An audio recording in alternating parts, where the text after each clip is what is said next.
GM7 news channel ਦੇਖਣ ਵਾਲੇ ਦਰਸ਼ਕਾਂ ਨੂੰ ਮੇਰੇ ਵੱਲੋਂ ਪਿਆਰ ਭਰੀ ਸਤਿ ਸ਼੍ਰੀ ਅਕਾਲ। ਆਓ ਤੁਹਾਨੂੰ ਲੈ ਕੇ ਚੱਲਦੇ ਹਾਂ ਆਪਣੇ ਰਿਪੋਰਟਰ ਗੁਰਪ੍ਰੀਤ ਸੰਧੂ ਦੇ ਨਾਲ।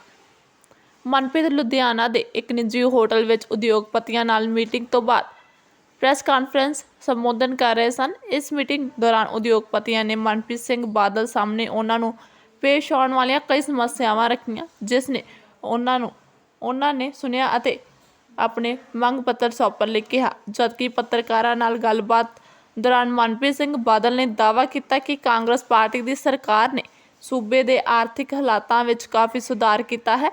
ਉਹਨਾਂ ਨੇ ਕਿਹਾ ਕਿ ਅਕਾਲੀ ਦਲ ਦੀ ਸਰਕਾਰ CCL ਲਿਮਿਟ ਅਤੇ ਹੋਰਨਾਂ ਤਰੀਕਿਆਂ ਰਾਹੀਂ ਜਾਂਦੇ ਵੇਲੇ ਉਹਨਾਂ ਉੱਪਰ ਕਰੀਬ 40,000 ਕਰੋੜ ਰੁਪਏ ਦਾ ਨਵਾਂ ਕਰਜ਼ਾ ਛੱਡ ਕੇ ਗਈ ਸੀ, ਜਿਸ ਨੂੰ ਉਹਨਾਂ ਨੇ ਖਤਮ ਕਰ ਦਿੱਤਾ ਹੈ। ਹਾਲਾਂਕਿ ਪੱਤਰਕਾਰਾਂ ਦੇ ਸਵਾਲ ਦੇ ਜਵਾਬ ਵਿੱਚ ਉਹਨਾਂ ਨੇ ਮੰਨਿਆ ਕਿ ਇਸ ਵਾਰ ਸੂਬੇ ਦੇ ਉੱਪਰ 2,75,000 ਰੁਪਏ ਦਾ ਕਰਜ਼ਾ ਹੈ, ਲੇਕਿਨ ਸੂਬੇ ਉੱਪਰ ਕਰਜ਼ੇ ਦੀ ਰਫ਼ਤਾਰ ਘਟੀ ਹੈ ਅਤੇ ਉਹਨਾਂ ਵੱਲੋਂ ਬੀਤੇ ਸਾਲਾਂ ਦੌਰਾਨ ਕੋਈ ਓਵਰਡਰਾਫਟ ਨਹੀਂ ਲਿਆ ਗਿਆ।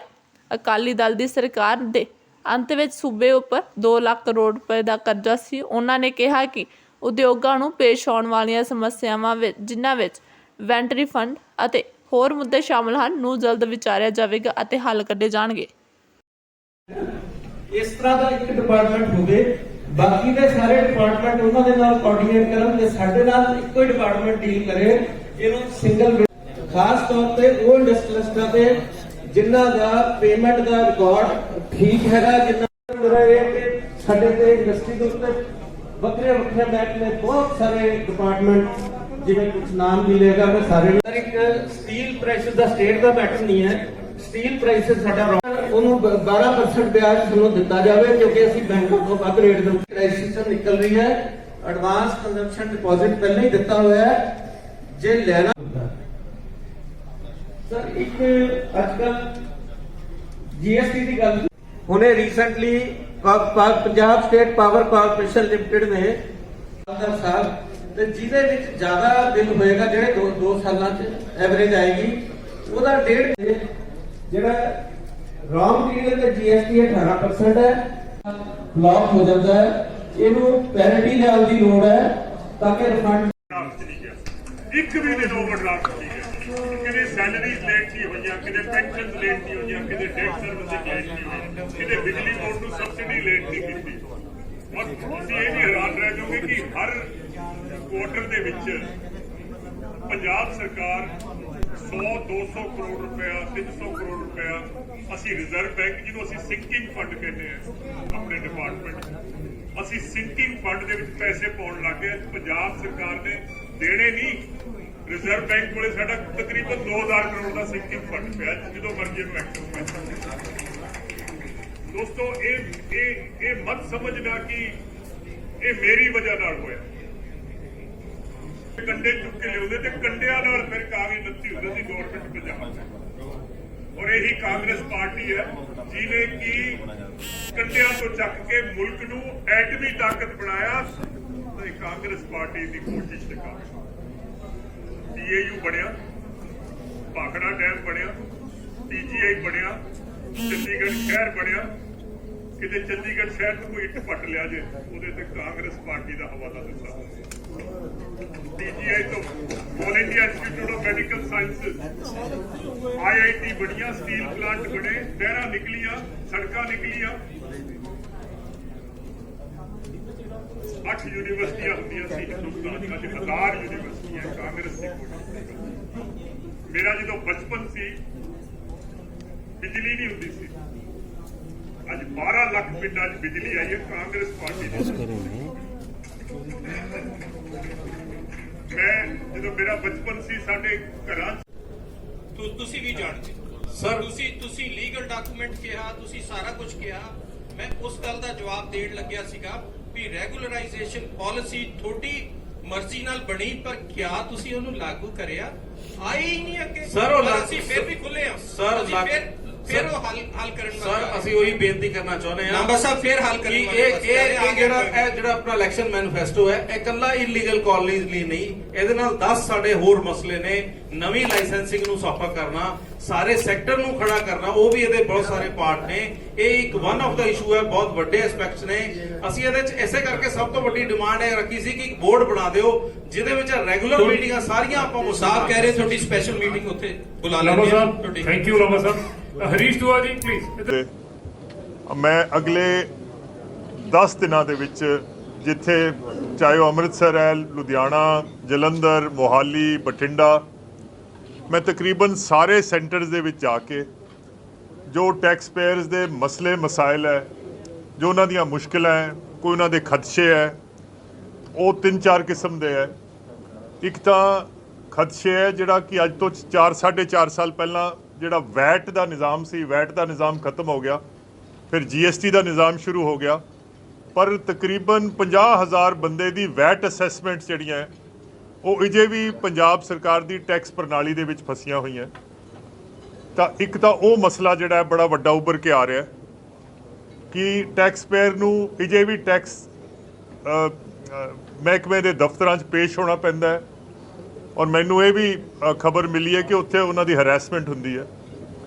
ਦੂਸਰਾ ਹੈ ਕਿ GST ਦੇ ਜਿਹੜੇ ਮਸਲੇ ਮਸਾਇਲ ਹੈ, ਔਰ ਖਾਸ ਕਰਕੇ ਲੁਧਿਆਣੇ ਦੀ ਇੰਡਸਟਰੀ ਉਹਦੇ 'ਚ ਜਿਹਨੂੰ ਇਨਵਰਟਡ ਟੈਕਸ ਸਟਰਕਚਰ ਕਹਿੰਦੇ ਆ, ਕੁਝ ਟੈਕਸ ਦੇ ਰੇਟ ਜਿਹੜੇ ਹੈ ਉਹਨਾਂ 'ਚ ਅਨੋਮਲੀਜ਼ ਆ ਗਈਆਂ ਜਿਹਦੇ ਨਾਲ ਜਿਹੜਾ ਉਹਨਾਂ ਦਾ ਕੰਪੀਟੀਸ਼ਨ ਹੈ ਉਹਨੂੰ ਅਨਫੇਅਰ ਐਡਵਾਂਟੇਜ ਮਿਲ ਜਾਂਦੀ ਹੈ।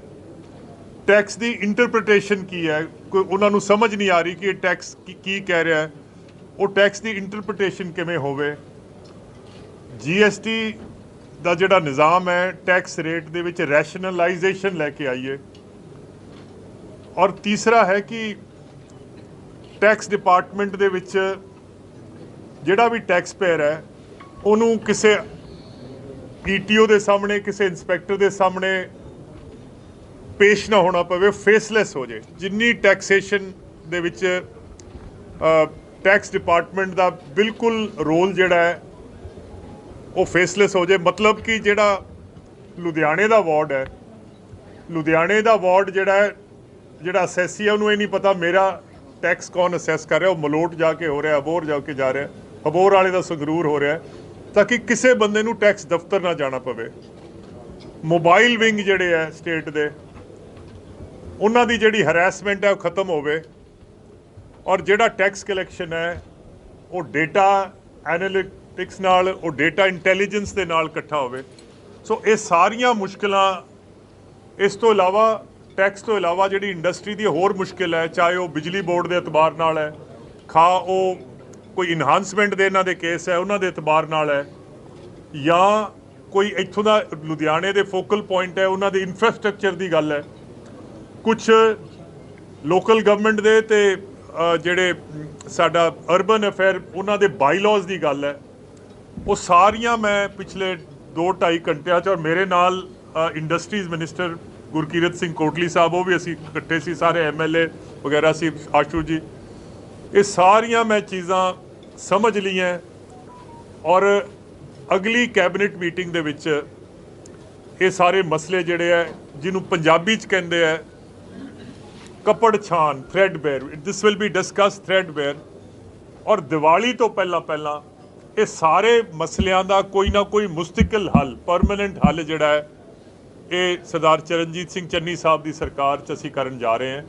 ਮੇਰਾ ਅੱਜ ਲੁਧਿਆਣੇ ਆਉਣ ਦਾ ਇਹੀ ਮਕਸਦ ਸੀ ਕਿ ਇਹ ਸਾਰੇ ਜਿਹੜੇ ਮਾਮਲਾਤ ਹੈ, ਜਿਹੜੇ ਪੰਜਾਬ ਦੀ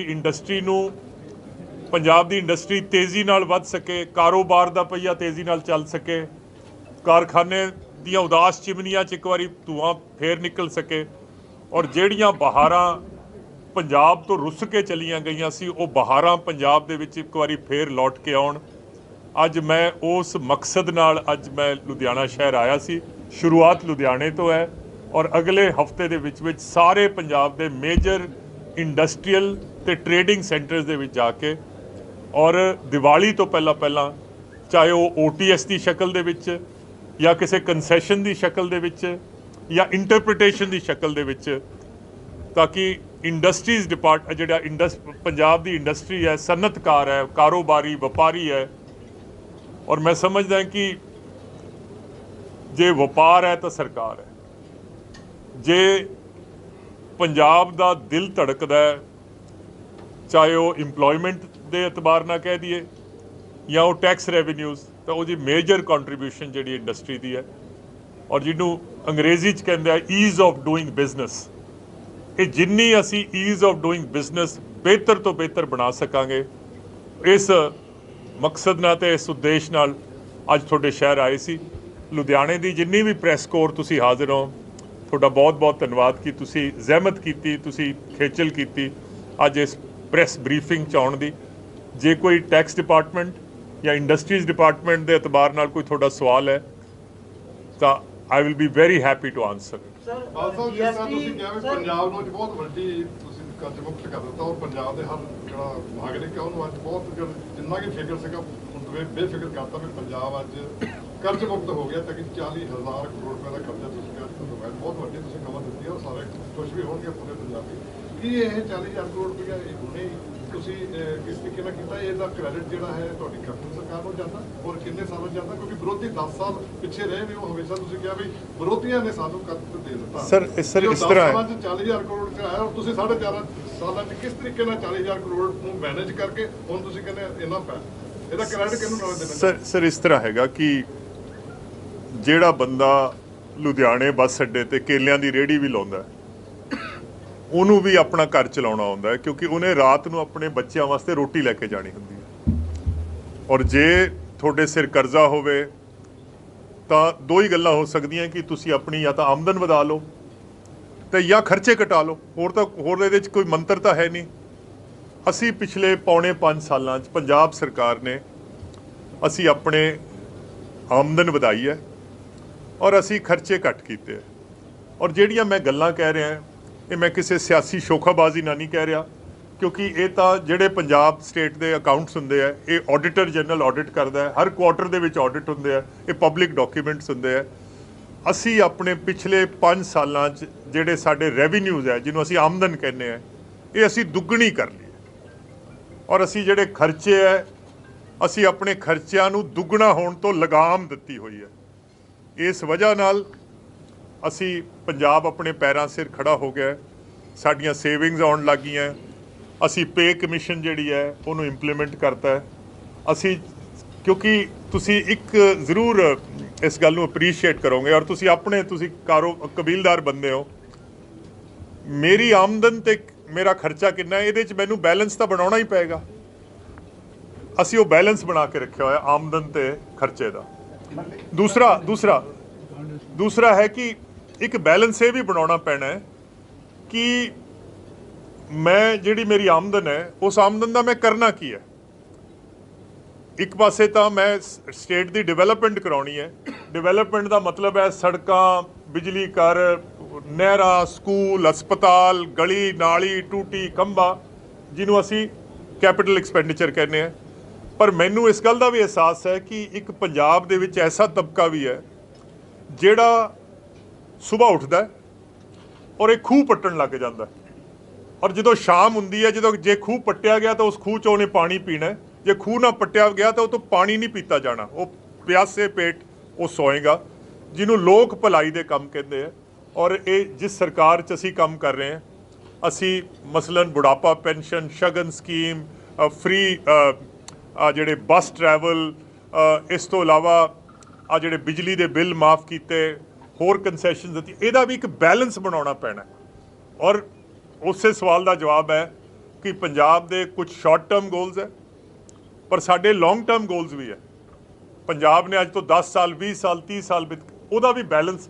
ਸੋ ਤੁਹਾਡਾ ਜੇ ਮੈਂ ਸਵਾਲ ਦਾ ਜਵਾਬ ਦੇਵਾਂ, ਇੱਕ ਬੈਲੈਂਸ ਬਣਾਉਣ ਦੀ ਕੋਸ਼ਿਸ਼ ਕੀਤੀ ਔਰ ਇਹ ਵਜ੍ਹਾ ਹੈ ਕਿ ਪੰਜਾਬ ਅੱਜ ਫਿਰ ਅਸੀਂ ਸਾਡਾ ਕੋਈ ਓਵਰਡਰਾਫਟ ਹੈ ਨਹੀਂ, ਅਸੀਂ ਕਿਸੇ ਦੀਆਂ ਦੇਣਦਾਰੀਆਂ ਨਹੀਂ ਦੇਣੀਆਂ ਔਰ ਅਸੀਂ ਇਸ ਹੈਸੀਅਤ ਤੇ ਔਕਾਤ 'ਚ ਆ ਗਏ ਹਾਂ ਕਿ ਅਸੀਂ ਲੋਕਾਂ ਨੂੰ, ਖਾਸ ਕਰਕੇ ਲੋਕ ਭਲਾਈ ਦੇ ਕੰਮਾਂ 'ਚ ਅਸੀਂ ਕੰਸੈਸ਼ਨ ਦੇਣ ਲੱਗ ਗਏ। ਆਪ ਬਤਾ ਸਰ, ਜਦੋਂ ਸਾਡੀ ਕਾਂਗਰਸ ਦੀ ਸਰਕਾਰ ਜਦੋਂ ਬਣੀ ਸੀਗੀ, ਉਸ ਵੇਲੇ ਤੁਸੀਂ ਇੱਕ ਪ੍ਰੈਸ ਕਾਨਫਰੰਸ ਕਰਕੇ ਆ ਗਿਆ ਸੀ ਕਿ ਪਿਛਲੀ ਸਰਕਾਰ ਨੇ ਸਾਡੇ ਤੇ ਕਰਜ਼ਾ ਛੱਡ ਕੇ ਗਈ ਹੈ, ਇੱਕ ਵੱਡਾ ਕਰਜ਼ਾ ਸਾਡੇ ਤੇ ਛੱਡਿਆ ਗਿਆ। ਉਹ ਕਰਜ਼ਾ ਹੁਣ ਜਦੋਂ ਸਰਕਾਰ ਹੁਣ ਫਿਰ ਦੁਬਾਰਾ ਦੀ ਇਲੈਕਸ਼ਨ ਹੋਣ ਜਾ ਰਹੇ ਨੇ, ਇਹ ਕਰਜ਼ਾ ਸਾਡੇ ਦੇ ਉੱਤੇ ਵਧਿਆ ਵਾ ਜਾਂ ਘਟਿਆ ਵਾ, ਜਾਂ ਅਸੀਂ ਉੱਥੇ ਦੇ ਉੱਥੇ ਹੀ ਖੜੇ ਹਾਂ? ਸਭ ਇਹ ਕਰਜ਼ਾ ਜਿਹੜਾ ਹੈ ਓਵਰਆਲ ਤਾਂ ਵਧਿਆ ਹੈ, ਬਟ ਪਰਸੈਂਟੇਜ ਦੇ ਹਿਸਾਬ ਨਾਲ ਸਾਡੀ ਆਮਦਨ ਦੇ ਹਿਸਾਬ ਨਾਲ ਘਟਿਆ ਹੈ।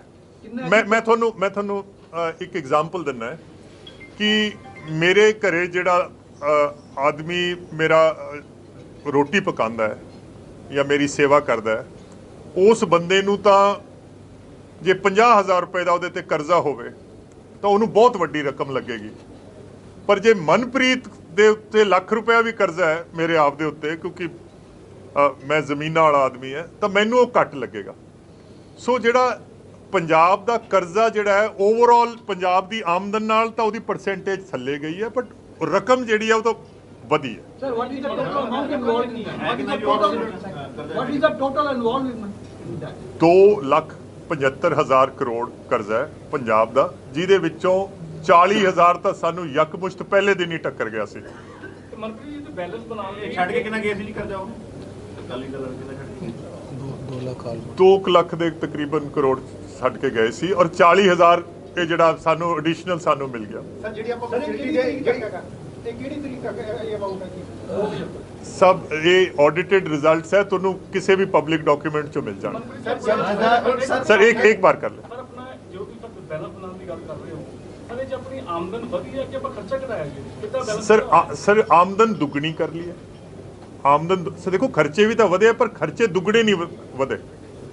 ਤੇ ਖਰਚੇ ਤਾਂ ਵਧਣਗੇ ਕਿਉਂਕਿ ਹਰ ਸਾਲ ਸੈਲਰੀਜ਼ ਵੱਧਦੀਆਂ ਹੈ, ਇਨਕਰੀਮੈਂਟ ਲੱਗਦੇ ਹੈ, ਡੀਏ ਲੱਗਦਾ ਹੈ, ਹਰ ਚੀਜ਼ ਲੱਗਦੀ ਹੈ, ਬਟ ਅਸੀਂ ਆਪਣੀ ਆਮਦਨ ਦੁੱਗਣੀ ਕਰ ਲਈ ਹੈ, ਖਰਚੇ ਦੁੱਗਣੇ ਨਹੀਂ ਹੋਣ ਦਿੱਤੇ। ਇਸ ਵਜ੍ਹਾ ਨਾਲ ਸਾਨੂੰ ਓਵਰਡਰਾਫਟ 'ਚ ਨਹੀਂ ਜਾਣਾ ਪਿਆ, ਅਸੀਂ ਸਿੰਕਿੰਗ ਫੰਡ ਕ੍ਰੀਏਟ ਕਰ ਲਿਆ ਹੈ। ਔਰ ਪੰਜਾਬ ਦੀ ਜਿਹੜੀ ਜਿਸ ਹਾਲਾਤ ਦੇ ਵਿੱਚ ਅਕਾਲੀ ਦਲ ਵੇਲੇ ਹਰ ਦੂਜੇ ਦਿਨ ਓਵਰਡਰਾਫਟ ਸਟੇਟ ਹੁੰਦਾ ਸੀਗਾ, ਸੈਲਰੀਜ਼ ਲੇਟ ਹੋ ਜਾਂਦੀਆਂ ਸੀ, ਇੱਕ ਦਿਨ ਵੀ ਸੈਲਰੀ ਅਸੀਂ ਰੁਕਣ ਨਹੀਂ ਦਿੱਤੀ। ਬੁਢਾਪਾ ਪੈਨਸ਼ਨ ਜਿਹੜੀ ਉਹਨਾਂ ਕੋਲੇ 250 ਰੁਪਏ ਹੁੰਦੀ ਸੀ, ਉਹ 1500 ਕਰਤੀ ਹੈ, ਔਰ ਇੱਕ ਵੀ ਮਹੀਨਾ ਨਾਗਾ ਨਹੀਂ ਪੈਣ ਦਿੱਤਾ। ਅਕਾਲੀ ਦਲ ਵੇਲੇ ਤਾਂ 6-6 ਮਹੀਨਿਆਂ ਦੇ ਨਾਗੇ ਵੀ ਪੈ ਜਾਂਦੇ ਸੀ। ਔਰ ਮੈਂ ਫੇਰ ਇਹਨੂੰ ਪਲੀਜ਼ ਇਹਨੂੰ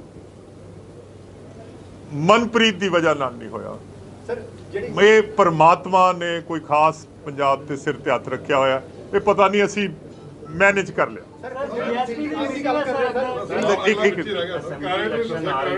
ਔਰ ਸਰਕਾਰ ਤੋਂ ਉਮੀਦਾਂ ਵੀ ਬੜੀਆਂ ਹੁੰਦੀਆਂ ਨੇ ਲੋਕਾਂ ਦੀ, ਜਿਹੜੇ ਬੈਲੈਂਸ ਰਹਿੰਦੇ, ਤੁਸੀਂ ਛੂਟ ਵੀ ਦੇ ਰਹੇ ਹੋ, ਸਭ ਦੇ ਰਹੇ ਹੋ, ਤੇ ਉਹਦਾ ਭਾਰ ਵੀ ਤੇ ਪਏਗਾ ਰੈਵਨਿਊ।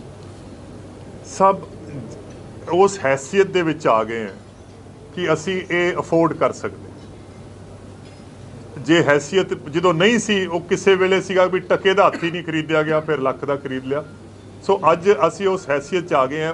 ਔਰ ਮੈਂ ਫੇਰ ਕਹਿਣਾ ਹੈ, ਇਹਨੂੰ ਮਿਸ ਇੰਟਰਪ੍ਰੇਟ ਵੀ ਨਾ ਕਰਿਓ ਕਿ ਜੇ ਅਸੀਂ ਬਿਜਲੀ ਦੇ ਬਿੱਲ ਮਾਫ ਕੀਤੇ ਹੈ, ਮਤਲਬ ਏਰੀਅਰਸ ਮਾਫ ਕੀਤੇ ਹੈ, ਦਰਅਸਲ ਉਹ ਏਰੀਅਰਸ ਆਣੇ ਵੀ ਨਹੀਂ ਸੀਗੇ, ਉਹ ਤਾਂ ਬੁੱਕਸ ਦੇ ਵਿੱਚ ਹੀ ਸੀਗਾ ਕਿ ਇਹ ਤੁਹਾਡਾ ਹੈ। So might as well clean up your books of account. Sir, it means It is not gimmick. You have not used the word gimmick, but sir ਮੇਰੀ ਦੇਖੋ, ਤੁਹਾਡੇ ਬਿੱਲ ਦੇ ਵਿੱਚ ਏਰੀਅਰ ਆ ਰਿਹਾ ਹੈ, ਤੁਹਾਡੇ ਬਿੱਲ 'ਚ ਏਰੀਅਰ ਆ ਰਿਹਾ ਹੈ, ਇਹ ਮੈਨੂੰ ਪਤਾ ਉਹ ਏਰੀਅਰਸ ਆਣੇ ਨਹੀਂ ਸੀ, ਉਹ ਅਸੀਂ ਐਫਡੀ ਤੋਂ ਉਹਨਾਂ ਨੂੰ ਦੇ ਕੇ ਆਪਣੀਆਂ ਬੁੱਕਸ ਕਲੀਨ ਕੀਤੀਆਂ। यार we are running a state, you know. हाँ, कोई करियाने की दुकान नहीं चला रहे, स्टेट चला रहे, 3 करोड़ आदमी।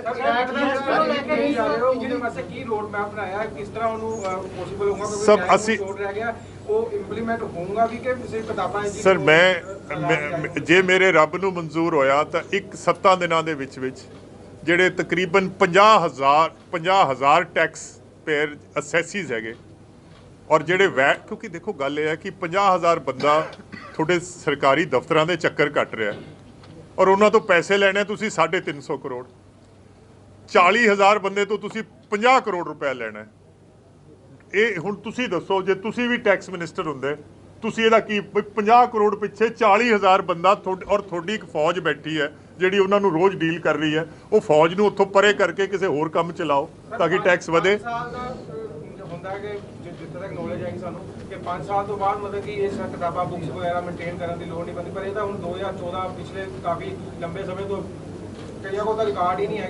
सर मैं उसी का उसका बता रहा हूँ कि 1 हफ्ते के अंदर अंदर इसको हम सब सफाया कर देंगे। कैबिनेट में आज जो मुझे बातें पता चली हैं उसके हिसाब से we will find a solution to this ਕਿ ਅਸੀਂ ਵੈਟ ਵਾਲੇ ਸਿਸਟਮ ਤੋਂ ਇਹ ਜਿਹੜੀ ਲੈਗੇਸੀ ਇਸ਼ੂਜ਼ ਹੈ, ਪੁਰਾਣੇ ਕੇਸ ਚੱਲਦੇ ਪਏ ਹੈ, ਇਹ ਸਰਕਾਰ ਦਾ ਵੀ ਹਿੱਤ 'ਚ ਨਹੀਂ ਹੈ ਕਿ ਸਰਕਾਰ ਦਾ ਐਡੀ ਵੱਡੀ ਅਫਸਰਸ਼ਾਹੀ ਉਹ ਪੁਰਾਣੇ 14-15 ਦੇ ਕੇਸ ਡੀਲ ਕਰ ਰਹੀ ਹੈ। ਅਸੀਂ ਅਗਲੀ ਕੈਬਨਿਟ ਮੀਟਿੰਗ ਕਰਕੇ ਇਹਨਾਂ ਨੂੰ ਖਤਮ ਕਰਨ ਦੀ ਕੋਸ਼ਿਸ਼ ਕਰਾਂਗੇ। ਸਭ ਇੱਕ ਮੀਟਿੰਗ ਦੇ ਵਿੱਚ ਇੱਕ ਗੱਲ ਕਹੀ ਸੀਗੀ ਵੀ ਜਿਹੜੇ ਇੰਡਸਟਰੀਅਲਿਸਟ ਹੈਗੇ ਨੇ ਜਾਂ ਟੈਕਸ ਭਰਨ ਵਾਲੇ ਬੰਦੇ ਨੇ ਉਹਨਾਂ ਨੂੰ ਦਫ਼ਤਰਾਂ 'ਚ ਧੱਕੇ ਨਾ ਖਾਣੇ ਪੈਣ, ਉਹਦੇ ਵਾਸਤੇ ਕਰੋਗੇ ਕੀ ਸਰ? ਇੱਕ ਲਾਈਨ ਤੁਸੀਂ ਬੋਲੀ। सर मैं ये चाहना है कि टैक्स असेसमेंट जो पंजाब में है वो फेसलैस हो जाए, ਕਿਸੇ ਬੰਦੇ ਨੂੰ ਟੈਕਸ ਦੇ ਦਫ਼ਤਰ 'ਚ ਨਾ ਜਾਣਾ ਪਵੇ, ਔਰ ਜਿਹੜਾ ਬੰਦਾ ਅਸੈਸੀ ਹੈ ਉਹਨੂੰ ਇਹ ਨਾ ਪਤਾ ਹੋਵੇ ਮੇਰਾ ਅਸੈਸਰ ਕੌਣ ਹੈ, ਔਰ ਜੇ ਕਿਤੇ ਕਿਸੇ ਨਾਲ ਕੋਈ ਮੀਟਿੰਗ ਵੀ ਹੋਵੇ ਤਾਂ ਉਹ ਇਲੈਕਟ੍ਰੋਨਿਕ ਮੀਟਿੰਗ ਹੋਵੇ, ਔਰ ਇੱਕ ਮਿੰਟ ਸੁਣ ਲਓ, ਔਰ ਉਹਦਾ ਰਿਕਾਰਡ ਰੱਖਿਆ ਜਾਵੇ ਤਾਂ ਕਿ ਜਿਹੜਾ ਉਹਦਾ ਸੀਨੀਅਰ ਹੈ ਜਾਂ ਮੈਂ ਹੈ ਅਸੈਸ ਕਰ ਸਕਾਂ ਕਿ ਫਲਾਣੇ ਬੰਦੇ ਨੇ ਜਵਾਬ ਕੀ ਦਿੱਤਾ, ਸੋ ਦੈਟ ਜਿਹੜੀ ਇਹ ਡਿਸਕ੍ਰਿਸ਼ਨ ਹੈ ਇਹ ਖਤਮ ਹੋਣੀ ਚਾਹੀਦੀ ਹੈ। ਇਨਵੈਸਟ ਪੰਜਾਬ ਦੇ ਵਿੱਚ ਤੁਸੀਂ ਗੱਲ ਕੀਤੀ ਹੈ, ਇਨਵੈਸਟ ਪੰਜਾਬ ਦੇ ਵਿੱਚ ਜਿੱਦਾਂ ਸਾਰੇ ਉਦਯੋਗਪਤੀਆਂ ਨੇ ਆਪਣੀ ਆਪਣੀ ਸਮੱਸਿਆ ਦੱਸੀਆਂ, ਸਭ ਤੋਂ ਵੱਡੀ ਸਮੱਸਿਆ ਉਹਦੀ ਵਿੱਚ ਹੋ ਕਹਿੰਦੇ ਤੁਸੀਂ ਕਿੱਦਾਂ ਪੰਜਾਬ ਗਵਰਨਮੈਂਟ ਇੰਪਰੈਸਡ ਕਰ ਸਕਦੀ ਹੈ ਬਾਹਰ ਦੇ ਜਿਹੜੇ ਵੱਡੇ ਉਦਯੋਗਪਤੀ ਆ, ਔਰ ਕਿਸ ਤਰ੍ਹਾਂ ਫੋਰਨ ਦੇ ਇਨਵੈਸਟਮੈਂਟਸ ਨੂੰ ਤੁਸੀਂ ਦੱਸ ਸਕਦੇ ਹੋ ਕਿ ਕਹਿੰਦੇ ਇਨਫਰਾਸਟ੍ਰਕਚਰ ਦੀ ਕਮੀ ਆ, এনवायरमेंट ਦੀ ਕਮੀ ਆ, ਔਰ ਪ੍ਰੋ ਇੰਡਸਟਰੀਜ਼ ਨੂੰ ਮਾਹੌਲ ਕਿਸ ਤਰ੍ਹਾਂ ਦਿਓਗੇ ਤੁਸੀਂ? ਸਭ ਅੱਜ ਦਾ ਟਾਈਮ ਜਿਹੜਾ ਸ਼ਾਰਟ ਰਹਿ ਗਿਆ। Also the regular rail roko Bharat Bandh and industry is in hardship because nobody is coming from outside. चलो ये तो this is a phenomena which is only taken place in the last 12 months, but मैं आपको बड़ी जिम्मेवारी से और बड़े वसूख से एक बात कहना चाहता हूँ कि पिछले 4.5 साल में पंजाब में 80,000 करोड़ की इन्वेस्टमेंट ग्राउंडेड है। प्लीज़ इसको फिर से एक बार नोट कर लें। और कोविड के दौरान भी ਸਾਡੇ ਕੋਲੇ 20,000 ਕਰੋੜ ਦੀ ਇਨਵੈਸਟਮੈਂਟ ਆਈ, ਉਹਦਾ ਇਹਦਾ ਮੈਂ ਬ੍ਰੇਕਅਪ ਵੀ ਤੁਹਾਨੂੰ ਮੈਂ SMS ਕਰ ਦੂੰਗਾ। 22,000-24,000 ਕਰੋੜ ਤਾਂ ਰਿਫਾਈਨਰੀ ਦੀ ਆਈ, ਪੈਪਸੀ ਪਲਾਂਟ ਆਇਆ, ਫੋਰਜਿੰਗਸ ਆਈਆਂ ਪੰਜਾਬ ਦੇ ਵਿੱਚ। This has been the best 4.5 years। ਔਰ ਮੇਰੀ ਇੱਕ ਹੋਰ ਵੀ ਬੇਨਤੀ ਹੈ ਕਿ ਪੰਜਾਬ ਅੱਜ ਵੀ ਇਨਵੈਸਟਮੈਂਟ ਜਾਂ ਇਨਫਰਾਸਟ੍ਰਕਚਰ ਦੇ ਹਿਸਾਬ ਨਾਲ ਇਟਸ ਅ ਗੁੱਡ ਸਟੇਟ। ਤੁਸੀਂ ਬਿਹਾਰ ਦੀ ਗੱਲ ਕਰਦੇ ਹੋ, ਮੱਧ ਪ੍ਰਦੇਸ਼ ਕਿਤੇ ਜਾ ਕੇ ਦੇਖੋ, ਉੱਥੇ ਵੀ ਇਨਫਰਾਸਟ੍ਰਕਚਰ ਇੰਨਾ ਬਿਹਤਰ ਨਹੀਂ ਹੈ ਜਿੰਨਾ ਕਿ ਸੋਚਿਆ, ਔਰ ਪੰਜਾਬੀ ਜਿਹੜਾ ਹੈ ਉਹ ਪੰਜਾਬ 'ਚ ਇਨਵੈਸਟ ਕਰਦਾ ਹੈ। ਔਰ ਅੱਜ ਸਾਡੀ ਜਿਹੜੇ ਸਭ ਤੋਂ ਵੱਡੀ ਪ੍ਰਾਇੋਰਟੀ ਹੈ ਉਹ ਹੈ ਕਿ ਜਿਹੜਾ ਇੰਡਸਟਰੀਅਲਿਸਟ ਅੱਜ ਪੰਜਾਬ 'ਚ ਕੰਮ ਕਰ ਰਿਹਾ ਹੈ, ਜਿੱਦਣ ਉਹਨੂੰ ਸਹੂਲਤ ਮਿਲ ਗਈ ਔਰ ਜਿੱਦਣ ਉਹਨੂੰ ਲੱਗਿਆ ਕਿ ਸਾਡਾ ਕੰਮ, ਸਾਡੇ ਮਾਮਲਾਤ ਠੀਕ ਹੈ, ਬਾਹਰਲੀ ਇਨਵੈਸਟਮੈਂਟ ਖੁਦ ਬੇ ਖੁਦ ਚੱਲ ਕੇ ਆਏਗੀ। But main priority is existing ਜਿਹੜਾ ਉਹਨੂੰ ਈਜ਼ ਆਫ ਡੂਇੰਗ ਬਿਜ਼ਨਸ ਤੇ। ਸਰ ਇਹ ਬਾਰੀ ਕਰ ਲਓ, ਬਾਰੀ ਕਰ ਲਓ यार, सब ऐसे करो सब ऐसे। मेरी मैं एक मिनट, सब आप जो भी सवाल करो उसको 2-3 हिस्से चाहे बना लो, but then again you are again there are 3 people asking, I have to give time to others। Sir जिन्होंने नहीं सवाल पूछा वो पूछ ले पहले। सॉरी ਪਾਵਰ ਕੱਟ ਬੜੇ ਲੱਗ ਰਹੇ ਜੱਟ। ਸਭ ਇਹ ਬਦਕਿਸਮਤੀ ਹੈ ਕਿ ਜਿਹੜੀ ਕੋਲ ਇੰਡੀਆ ਹੈ, ਜਿੱਥੋਂ ਸਾਰਾ ਕੋਇਲਾ ਆ ਰਿਹਾ, ਉਹਨਾਂ ਦੀਆਂ ਖਾਨਾਂ ਦੇ ਵਿੱਚ ਬਰਸਾਤ ਹੋਣ ਕਰਕੇ ਖਾਨਾਂ ਪਾਣੀ ਨਾਲ ਭਰ ਗਈਆਂ। ਕੋਇਲੇ ਦੀ ਇੰਟਰਨੈਸ਼ਨਲ ਸਕੇਲ ਤੇ, ਜਿਹੜੀ ਇੰਟਰਨੈਸ਼ਨਲ ਸਟੇਜ ਤੇ ਕੋਇਲੇ ਦੀ ਕੀਮਤ ਦੁੱਗਣੀ ਜਾਂ 2.5 ਗੁਣਾ ਹੋ ਗਈ ਹੈ। ਕੋਵਿਡ ਦਾ ਦੌਰ ਖਤਮ ਹੋਣ ਨਾਲ ਇੰਡਸਟਰੀ ਦੀ ਡਿਮਾਂਡ ਜਾਂ ਕਮਰਸ਼ੀਅਲ ਡਿਮਾਂਡ ਵੱਧ ਗਈ ਹੈ। ਅੱਜ ਕੋਲੇ ਦੀ ਸ਼ਾਰਟੇਜ ਆਈ ਹੋਈ ਹੈ। ਬਾਵਜੂਦ ਇਸ ਦੇ ਪੰਜਾਬ 'ਚ ਅਸੀਂ ਮੇਨਟੇਨ ਕੀਤਾ ਕਿ ਘੱਟ ਤੋਂ ਘੱਟ ਪਾਵਰ ਕੱਟਸ ਲੱਗਣ। ਤੁਸੀਂ ਇਹ ਵੀ ਇਹ ਸਾਡਾ ਅਲਮੀਆ ਜਾਂ ਪ੍ਰੋਬਲਮ ਇਹ ਹੈ ਕਿ 80% of power in Punjab is generated through ਕੋਲ। ਸਾਡੇ ਕੋਲ ਸਟੇਸ਼ਨਸ ਹੈਗੇ, ਕੋਇਲਾ ਆ ਨਹੀਂ ਰਿਹਾ। ਔਰ ਜੇ ਤੁਸੀਂ ਆਪਣੀਆਂ ਅੱਖਾਂ ਬੰਦ ਕਰਕੇ ਹਿੰਦੁਸਤਾਨ ਦਾ ਨਕਸ਼ਾ ਦੇਖੋ ਤਾਂ ਕੋਲੇ ਦੀਆਂ ਖਾਨਾਂ ਤੋਂ ਜੇ ਕੋਈ ਸਭ ਤੋਂ ਦੂਰ ਕੋਈ ਜਗ੍ਹਾ ਹੈਗੀ ਤਾਂ ਉਹ ਪੰਜਾਬ ਹੈ, ਕਿਉਂਕਿ ਜੰਮੂ ਕਸ਼ਮੀਰ ਤੇ ਹਿਮਾਚਲ ਨੂੰ ਤਾਂ ਹਾਈਡਰੋ ਨਾਲ ਚੱਲ ਜਾਂਦਾ। ਬਾਵਜੂਦ ਇਸ ਦੇ ਚਾਹੇ ਅਸੀਂ 12-14 ਰੁਪਏ ਤੱਕ ਵੀ ਬਿਜਲੀ ਖਰੀਦ ਰਹੇ ਪਰ ਯੂਨਿਟ, ਅਸੀਂ ਕੋਸ਼ਿਸ਼ ਕੀਤੀ ਹੈ ਕਿ ਅਨਇੰਟਰਪਟਡ ਪੰਜਾਬ ਦੇ ਵਿੱਚ ਸਪਲਾਈ ਹੋਵੇ। ਔਰ ਜੋ ਮੈਂ ਅਖਬਾਰ 'ਚ ਪੜ੍ਹ ਰਿਹਾ ਕਿ ਕੋਇਲੇ ਦੀ ਸਿਚੁਏਸ਼ਨ ਜਿਹੜੀ ਹੈ ਉਹ ਹਰ ਰੋਜ਼ ਜਾਂ ਹਰ ਘੰਟੇ ਦੇ ਇਤਬਾਰ ਨਾਲ ਉਹ ਇੰਪਰੂਵ ਹੋ ਰਹੀ ਹੈ। And I hope this improves. But ਇਹ ਪ੍ਰੋਬਲਮ ਤੁਹਾਡੇ ਸਾਹਮਣੇ ਹੈ। ਕਿ ਸਾਡੇ ਕੋਲੇ 30 ਦਿਨਾਂ ਦੇ ਸਟਾਕ ਸੀਗੇ, ਉਹ ਡਿਪਲੀਟ ਹੁੰਦੇ ਹੁੰਦੇ ਹੁੰਦੇ ਅੱਜ 2 ਦਿਨਾਂ ਦੇ ਰਹਿ ਗਏ ਹੈ। ਤੇ ਜੇ ਕੋਇਲਾ ਨਾ ਪਹੁੰਚਿਆ ਤਾਂ ਕਿਸੇ ਵੀ ਰੇਟ ਤੇ ਬਿਜਲੀ ਖਰੀਦਣ ਦੀ ਕੋਸ਼ਿਸ਼ ਕਰਾਂਗੇ। ਬਟ ਸੀਐਮ ਸਾਹਿਬ ਨੇ ਗਵਰਨਮੈਂਟ ਆਫ ਇੰਡੀਆ ਨੂੰ ਵੀ ਚਿੱਠੀ ਲਿਖੀ ਹੈ ਕਿ ਪੰਜਾਬ ਦੀ ਇਕਨੋਮੀ ਜਿਹੜੀ ਹੈ ਕੋਲੇ ਤੇ ਮੁਯੱਸਰ ਹੈ, ਇਸ ਕਰਕੇ ਕੋਇਲਾ ਜਿਹੜਾ ਹੈ ਉਹ ਜਲਦੀ ਤੋਂ ਜਲਦੀ ਪਹੁੰਚੇ। ਇਹਦੇ ਨਾਲ ਰਿਲੇਟਡ ਸਾਰੀਆਂ ਸਿਆਸੀ ਪਾਰਟੀ ਬਿਜਲੀ ਨੂੰ ਲੈ ਕੇ ਕਹਿੰਦੇ ਵੀ ਅਸੀਂ ਫ੍ਰੀ ਬਿਜਲੀ ਦੇਵਾਂਗੇ 300 ਯੂਨਿਟ। ਤੁਸੀਂ ਵੀ ਕਾਂਗਰਸ ਨੇ ਵੀ ਕਿਹਾ, ਆਮ ਆਦਮੀ ਪਾਰਟੀ ਵੀ ਸਪਨਾ ਦਿਖਾ ਰਿਹਾ। ਜੇ ਬਿਜਲੀ ਨਹੀਂ ਪੈਦਾ ਹੋਗੀ ਕਿ ਫ੍ਰੀ ਵਾਲਾ ਸਿਸਟਮ ਜਿਹੜੀ ਹੈ ਇਹ ਤੁਸੀਂ ਚੇਂਜ ਕਰੋਗੇ? ਸਰ ਬਿਜਲੀ ਤਾਂ ਪੈਦਾ ਹੋ ਰਹੀ ਹੈ, ਸਵਾਲ ਤਾਂ ਕੋਇਲੇ ਦਾ ਹੈ। ਕੋਇਲੇ ਦਾ ਹੈ ਤੇ ਕੋਇਲਾ ਜਿਹੜਾ ਹੈ ਹੁਣ ਉਹ ਤਾ ਜ਼ਿੰਦਗੀ ਤਾਂ ਨਹੀਂ ਕੋਇਲੇ ਦੀ ਸ਼ਾਰਟੇਜ ਰਹਿਣੀ, ਔਰ ਸ਼ਾਰਟ ਟਰਮ ਜਿਹੜੀ ਇਹ ਸ਼ਾਰਟੇਜ ਹੈ ਇਹ ਖਤਮ ਹੋ ਜਾਏਗੀ। ਔਰ ਮੀਡੀਅਮ ਟਰਮ ਪੰਜਾਬ ਇਹ ਵੀ ਪਲਾਨ ਕਰ ਰਿਹਾ ਕਿ ਓਬਵੀਅਸਲੀ ਕੋਲ is not the future of power, ਔਰ ਅਸੀਂ ਇਹਦਾ ਕੋਈ ਨਾ ਕੋਈ ਆਲਟਰਨੇਟਿਵ ਮੀਡੀਅਮ ਤੌਰ ਤੇ, ਚਾਹੇ ਉਹ ਸੋਲਰ ਹੋਵੇ ਜਾਂ ਕੋਈ ਗੈਸ ਹੋਵੇ, ਅਸੀਂ ਉਹ ਵੀ ਪਲਾਨ ਕਰ ਰਹੇ ਹਾਂ ਕਿ ਪੰਜਾਬ ਨੂੰ ਕੋਈ ਦਿਨ ਐਸਾ ਆਵੇ ਕਿ ਪੰਜਾਬ ਕੋਇਲੇ ਤੋਂ ਮੁਕਤ ਹੋ ਜਾਏ। ਕਿਉਂਕਿ ਤੁਸੀਂ ਇੱਕ ਗੱਲ ਅਪਰੀਸ਼ੀਏਟ ਕਰੋ, ਕੋਇਲਾ ਉਨਾ ਮਹਿੰਗਾ ਨਹੀਂ ਹੈ ਜਿੰਨਾ ਕੋਲੇ ਦਾ ਭਾੜਾ ਪੈ ਜਾਂਦਾ ਮਹਿੰਗਾ। ਔਰ ਗਵਰਨਮੈਂਟ ਆਫ ਇੰਡੀਆ ਨੇ ਪਿਛਲੇ 5 ਸਾਲਾਂ 'ਚ ਕੋਇਲ, ਕਿਉਂਕਿ ਪੈਸੇਂਜਰ ਟੈਕਸ, ਰੇਲ ਪੈਸੇਂਜਰ ਦਾ ਉਹ ਕਿਰਾਇਆ ਨਹੀਂ ਵਧਾਉਂਦੇ, ਉਹ ਫਰੇਟ ਤੇ ਲੋਡ ਕਰ ਦਿੰਦੇ ਆ। ਰੇਲਵੇਜ਼ ਦੇ ਜੋ ਵੀ ਘਾਟੇ ਕੁੱਟੇ ਆ, ਪਿਛਲੇ 5 ਸਾਲਾਂ 'ਚ ਰੇਲਵੇ ਦਾ ਕਿਰਾਇਆ ਦੁੱਗਣਾ ਹੋ ਗਿਆ ਕੋਲੇ ਤੇ, ਔਰ ਤਕਰੀਬਨ 2 ਰੁਪਏ ਯੂਨਿਟ ਤਾਂ ਇਹ ਸਿਰਫ ਇਹਦਾ ਬਿਜਲੀ ਦਾ ਭਾੜਾ ਪੈਂਦਾ, ਫਿਰ ਕੋਲਾ ਪੈਂਦਾ। So eventually Punjab will have to come out of coal. Sir Punjab 'ਚ ਬਿਜਲੀ ਜਿਵੇਂ ਕਿਹਾ ਜਾਂਦਾ ਹੈ ਕਿ 5 ਰੁਪਏ ਕੋਈ ਹੈ ਨਹੀਂ ਸਾਰਿਆਂ ਦੇ, ਨਾ ਡੋਮੈਸਟਿਕ ਹੈ ਨਾ ਦੂਸਰੇ ਕੁਝ ਆਪਸ਼ਨ ਦਿੱਤੇ ਹੋਏ, ਇਹ ਹੈ ਹੋਏਗਾ ਜਾਂ ਨਹੀਂ? ਸਭ ਅਗਲੇ 5-10 ਦਿਨਾਂ 'ਚ ਔਰ ਦੀਵਾਲੀ ਤੋਂ ਬਹੁਤ ਪਹਿਲਾਂ ਅਸੀਂ ਇੱਕ ਰਿਵਿਊ ਕਰ ਰਹੇ ਹਾਂ ਕਿ ਇਹ ਪੰਜਾਬ ਦਾ ਓਵਰਆਲ, ਕਿਉਂਕਿ ਜੇ ਇੱਕ ਚੀਜ਼ ਦੁਖਦੀ ਹੈ, ਔਰ ਮੈਂ ਵੀ ਆਵਾਮੀ ਬੰਦਾ, ਮੈਂ ਸਾਰਾ ਦਿਨ ਹਜ਼ਾਰਾਂ ਲੋਕਾਂ ਨੂੰ ਮਿਲਦਾ ਹੈ, ਲੋਕਾਂ ਨੂੰ ਪਾਵਰ ਬਿਲਸ ਤੋਂ ਕਾਫੀ ਤਕਲੀਫ ਹੈ, ਔਰ ਖਾਸ ਕਰਕੇ ਜਿਹੜਾ ਗਰੀਬ ਹੈ। ਔਰ ਅਸੀਂ ਆਪਣੇ ਸਟੇਟ ਫਾਈਨੈਂਸਿਸ ਨੂੰ ਦੇਖਦੇ ਹੋਏ ਅਸੀਂ ਕੋਈ ਨਾ ਕੋਈ ਰਿਲੀਫ ਜਿਹੜੀ ਹੈ ਇਹ ਜ਼ਰੂਰ ਪਲਾਨ ਕਰ ਰਹੇ ਹਾਂ। ਉਹ ਕਿੰਨੀ ਹੋਵੇਗੀ, ਕਿਸ ਸ਼ਕਲ 'ਚ ਹੋਏਗੀ, ਅੱਜ ਮੈਨੂੰ ਤੁਹਾਨੂੰ ਨਹੀਂ ਦੱਸ ਸਕਦਾ। ਸਭ ਇਹ ਮੈਂ ਦੱਸ ਨਹੀਂ ਸਕਦਾ, ਕਿਉਂਕਿ ਜਿਹੜੀ ਚੀਜ਼ ਅੱਜ ਮੇਰੇ ਕੋਲ ਪਤਾ ਹੀ ਨਹੀਂ ਮੈਨੂੰ ਉਹਦਾ ਕੀ। ਸਰ ਇੱਕ ਜਿੱਦਾਂ ਰਾਜਨੀਤਿਕ ਪਾਰਟੀਆਂ, ਚੁਣਾਵੀ ਸੀਜ਼ਨ ਸ਼ੁਰੂ ਹੋ ਗਿਆ ਵਾ, ਹਰ ਪਾਰਟੀ ਕਹਿ ਰਹੀ ਅਸੀਂ ਇਹ ਸਹੂਲਤ ਦੇ ਦਾਂਗੇ, ਇਹ ਸਹੂਲਤ ਦੇ ਦਾਂਗੇ, ਤੇ ਖਰਚਾ ਵੱਧ ਰਿਹਾ ਵਾ। ਤੁਹਾਨੂੰ ਲੱਗਦਾ ਕਿ ਅਸੀਂ ਇਸ ਪੋਜੀਸ਼ਨ 'ਚ ਕਿ ਅਸੀਂ ਐਂਟੀਸੈਪਟੀਆਂ ਫ੍ਰੀ ਦੇ ਦਾਂਗੇ? ਸਭ ਮੈਂ ਦੂਜੇ ਸਭ ਇਸ ਤਰ੍ਹਾਂ ਹੈ ਕਿ ਮੈਂ ਦੂਜੀਆਂ ਪਾਰਟੀਆਂ, ਸਰ ਮੈਂ ਦੂਜੀਆਂ ਪਾਰਟੀਆਂ ਦਾ ਕੋਈ ਸਪੋਕਸ ਪਰਸਨ ਤਾਂ ਹੈ ਨਹੀਂ, ਇਹ ਤਾਂ ਉਹੀ ਜਵਾਬ ਦੇਣਗੇ। ਮੇਰੀ ਬੇਨਤੀ ਤਾਂ ਸੁਣ ਲਓ ਨਾ, ਮੈਂ ਦੂਜੀਆਂ ਪਾਰਟੀਆਂ ਦਾ ਨੁਮਾਇੰਦਾ ਤਾਂ ਹੈ ਨਹੀਂ, ਉਹ ਤਾਂ ਉਹੀ ਜਵਾਬ ਦੇਣਗੀਆਂ। ਪਰ ਜਿੱਥੋਂ ਤੱਕ ਕਾਂਗਰਸ ਪਾਰਟੀ ਦਾ ਸਵਾਲ ਹੈ, ਔਰ ਮੈਂ ਫੇਰ ਤੁਹਾਨੂੰ ਕਹਿ ਰਿਹਾ ਕਿ ਪਿਛਲੇ 5 ਸਾਲ ਜਿਸ ਜ਼ਿੰਮੇਵਾਰੀ ਨਾਲ ਕਾਂਗਰਸ ਪਾਰਟੀ ਨੇ ਆਪਣੇ ਫਾਈਨੈਂਸਿਸ ਚਲਾਏ ਹੈ, ਔਰ ਇਹ ਜਿਹੜੀਆਂ ਮੈਂ ਤੁਹਾਨੂੰ ਕੰਸੈਸ਼ਨਸ ਕਹਿ ਰਿਹਾ, ਇਹ ਅੱਜ ਨਹੀਂ ਮਿਲੀਆਂ, ਇਹ ਬਹੁਤ ਪਹਿਲਾਂ ਦੀਆਂ ਮਿਲੀਆਂ ਹੋਈਆਂ, and we are sustaining them। And Punjab, ਔਰ ਆ ਸਾਰੀ ਪ੍ਰੈਸ ਬੈਠੀ ਹੈ, ਅੱਜ 22 ਸਾਲ ਬਾਅਦ, 22 ਸਾਲ ਗੁਜ਼ਰ ਗਏ ਹੈ, ਪਹਿਲੀ ਵਾਰ ਹੋਇਆ ਹੈ ਕਿ ਪੰਜਾਬ ਦਾ ਜਿਹੜਾ ਬਜਟ ਸੀਗਾ ਉਹਦਾ ਓਵਰਆਲ ਸਾਈਜ਼ ਹਰਿਆਣੇ ਨਾਲੋਂ ਵੱਡਾ ਸੀ।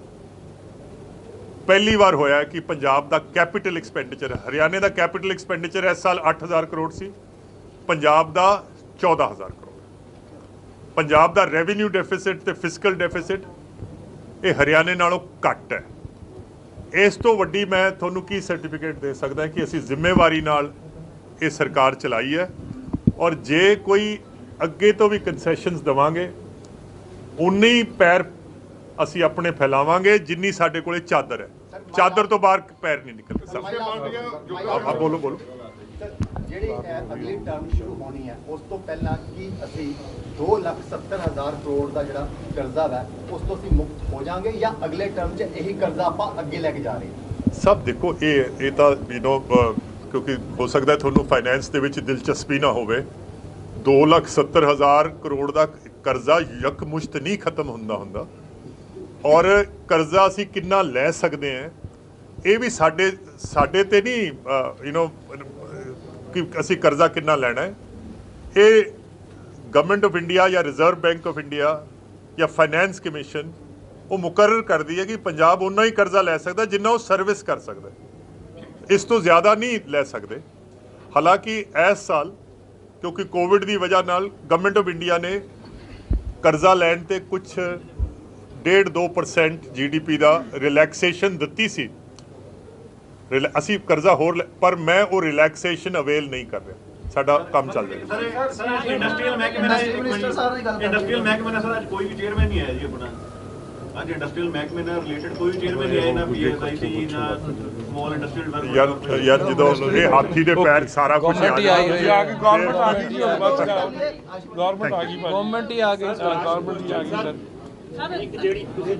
21 ਸਾਲ ਪੰਜਾਬ ਦੀ ਕਿਆਦਤ ਕੀਤੀ ਹੈ। He was leading the Punjab Congress for 21 years. He was the Chief Minister of Punjab for 9.5 years. ਉਹਨਾਂ ਨੂੰ ਅਸੀਂ ਮੁਸਤਰਦ ਨਹੀਂ ਕਰ ਰਹੇ।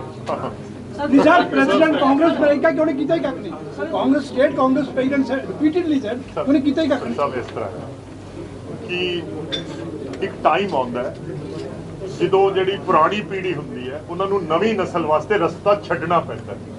ਰਸਤਾ ਮੇਰਾ ਜਵਾਬ ਸੁਣ ਲਓ ਯਾਰ, ਜਾਂ ਤਾਂ ਬੋਲ। ਔਰ ਕਿਉਂਕਿ ਜਿਹੜੀ ਨਵੀਂ ਪੀੜ੍ਹੀ ਹੁੰਦੀ ਹੈ ਉਹਦੀ ਸੋਚ ਦੇ ਵਿੱਚ ਇੱਕ ਨਵੀਂ ਤਾਜ਼ਗੀ ਹੁੰਦੀ ਹੈ। ਟਾਈਮਸ ਕਿਸੇ ਦਿਨ ਮਨਪ੍ਰੀਤ ਨੂੰ ਵੀ ਤਾਂ ਦੁਨੀਆ ਤੋਂ ਚਲੇ ਜਾਣਾ, ਮੈਂ ਸਾਰੀ ਉਮਰ ਮੈਂ ਥੋੜੀ ਇੱਥੇ ਬੈਠਾ ਔਰ ਸਾਡੇ ਬੱਚਿਆਂ ਨੇ ਆਉਣਾ।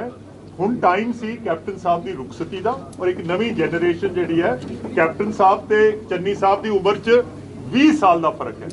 ਚੰਨੀ ਸਾਹਿਬ is 58, captain Sahib is 78. So obviously a new set of leaders have taken over. We wish Captain